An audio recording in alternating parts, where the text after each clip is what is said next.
welcome to ET Global Town Hall. I'm Nabil Khan, and our keynote speaker for this session is one of the most committed business leaders who forged several globally successful businesses, Mr. Baba Kalyani, the chairman of Bharat Forge, the world's second largest forging manufacturer. My first question would be, you took up the challenge of supplying shells to the Indian Army in a crisis situation where a lot of risk was involved.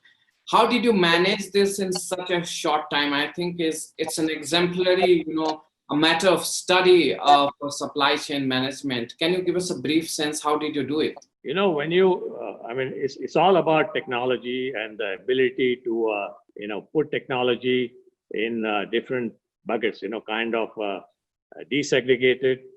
We are a company that has immense amount of knowledge in metallurgy and metallurgical processes, right from manufacturing of highly special materials, superalloy steel, to forging them, heat treating them, processing them, and of course machining them. And if you look at shells, it's nothing but making the right kind of material, forging it in the right way, machining and processing it in the right way to achieve all the properties that you need in a item like an artillery shell. And I think we were able to use our knowledge. And I think this is what I referred to in my talk a few minutes ago, that India has abundant talent in many different fields. Actually, in the field of metallurgy, our talent is the oldest. We have had institutions like the BHU, Banaras Hindu University, where the field of metallurgy was taught, I think, almost like 70, 80 years ago at a level which was considered extremely high in the world. So we have traditionally a lot of skills available, and now we have acquired digital skills. We are able to do things much faster using digital technology, and that should help us do this. And this is exactly what we did. We didn't have digital skills those days, but we certainly used our metallurgical skills, put them in different boxes, and converted them into manufacturing shells. You talked about China plus one strategy for supply chain, but looking at the frenzy around the world, people are trying to build a supply chain which is minus China. Do you think it is possible anytime soon? I think if we think that we can do without China being in the supply chain for the next few years, I think that's the impossibility. Because supply chains are very, very complex structures. It is not just one part. One part has multiple supply chains by the time you get to that part. And that part going forward has a multiple manufacturers who convert it into a finished product that you really want. So it kind of goes back and forth in many parts of the world, many geographies, before it gets to a consumer. Whether that's a car, whether that's an air conditioner, whether that's a electronic gadget or a cell phone, but that's the reality of this. And therefore, it is very, very difficult to say that, okay, you're going to have a supply chain minus China anytime soon. But that doesn't mean that you have to be dependent on China. I think there's a big difference between having China in the supply chain and being dependent on China. China is a large economy. It's five times larger than India, and it continues to grow, and therefore it will remain in the supply chain. But I don't think we need to be dependent on it. The post-COVID world has changed everything from geopolitical scenario to global trade relations. In such a scenario, which sector or geography you think will emerge as winner or a challenger to China? I think, fundamentally, this challenge also creates opportunity. As you have seen, even pre-COVID, many countries, many developed countries have been talking a political language of nationalism. Everybody wants to bring manufacturing back into their countries. This was even before the pandemic really started.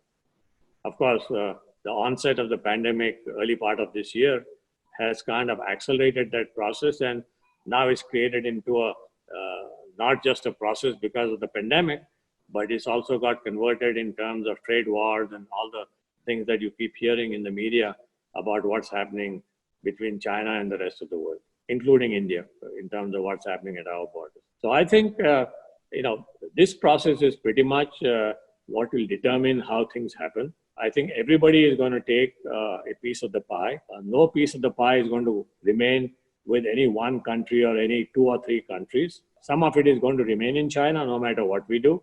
But to us and to many countries like us, it's a huge opportunity to kind of reset ourselves.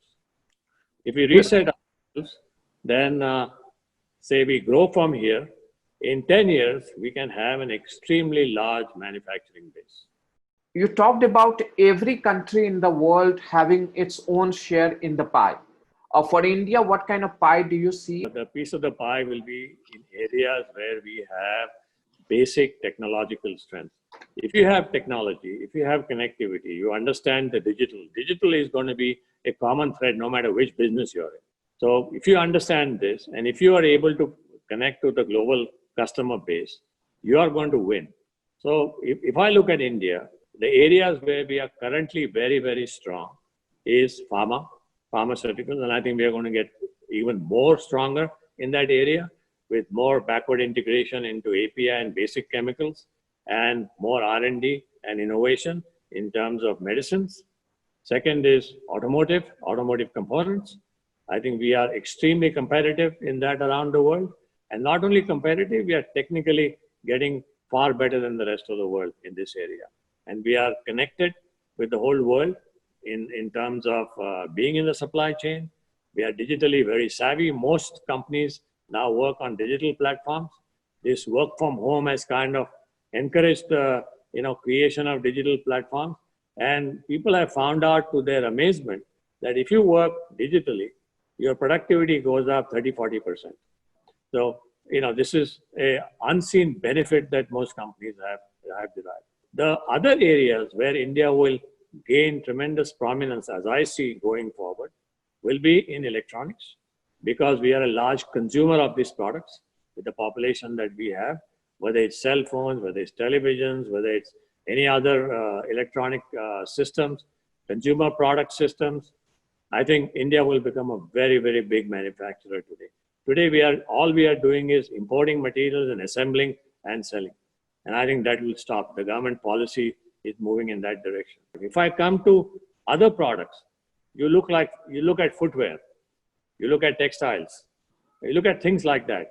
Now, we have a lot of skilled people in India who know how to make footwear, but they don't have the technology. They don't have the same knowledge that the Italian foot maker has. They don't have ability to convert a design into a product in 24 or 48 hours, which China has mastered with digital technology.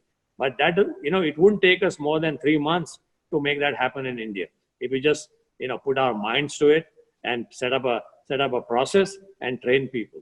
So there are many such traditional areas of where Indian artisans work. I mean, there's a lot of textiles that are made by artisans in Banaras, in Mysore, even in Pune. There's something called a Puneri sari, and in many parts of the world. I mean, you have chicken coming from Lucknow, for example. Now, why haven't people converted that into a mega business?